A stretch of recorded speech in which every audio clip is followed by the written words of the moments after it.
आहे पनीर चीज घोटाळा। त्यासाठी मी प्रथम पनीर बारीक किसून घेतले आहे। कढईत आता आपण प्रथम बटर टाकणार आहोत। 2 चमचे बटर मी कढईत टाकून घेणार आहे। त्यामध्ये मी 2 चमचे तेल ॲड करणार आहे। तेल व बटर चांगले गरम झाल्यावर त्याच्यामध्ये आपण जिरे टाकून ते थोडे तडतडू देणार आहोत।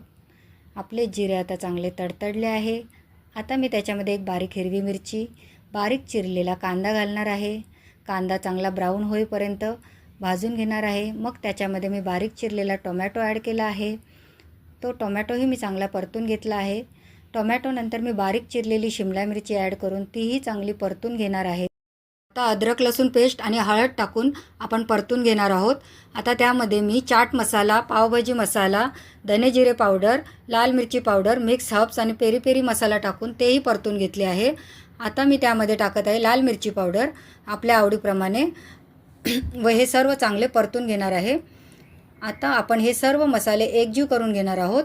मसाले एकजीव करण्यासाठी त्यामध्ये मी ॲड करणार आहे गरम पाणी। पाणी अगदी थोडे घालायचे आहे आपल्याला। आपले मसाले एकजीव होण्यापुरतेच पाणी घालायचे आहे। थोडे गरम पाणी मी अजून ॲड करून घेत आहे। आता आपण यात मीठ ॲड करून घेतले आहे। मीठ ॲड करून आपण हे सर्व एकजीव करून घेणार आहोत। आता हे एकजीव झाल्यावर त्यात किसलेले पनीर घालून तेही चांगले हलवून घेणार आहोत। आता आपले पनीर एकजीव झाले आहे।